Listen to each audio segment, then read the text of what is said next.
Bismillahirrahmanirrahim. Assalamualaikum warahmatullahi wabarakatuh dan selamat petang. Alhamdulillah, syukur kita kepada Allah Subhanahu Wa Taala dapat kita bertemu di dalam video pada kali ini.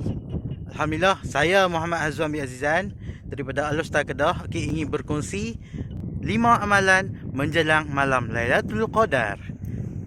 Pertama, solat berjemaah.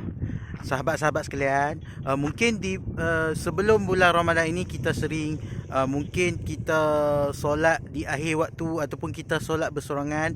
Jadi ambillah peluang pada bulan Ramadan kali ini terutamanya 10 malam terakhir ini ialah jom kita sama-sama solat berjemaah Isya dan subuh. Insya-Allah kita tak mampu tunaikan solat tahajud di malam hari pun, cukuplah sekadar solat berjemaah, solat Isya, solat tarawih dan solat subuh berjemaah, insya-Allah. Keduanya adalah solat qiyamul lail, iaitu solat qiyam. Terdapat beberapa solat yang kita boleh dirikan di waktu qiyamul lail.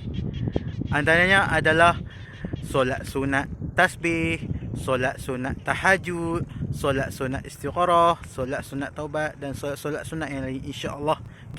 Jadikan malam-malam 10 malam terakhir adalah sebagai tanda kita cintakan kepada Allah Subhanahu Wa Taala adalah membaca Al-Quran.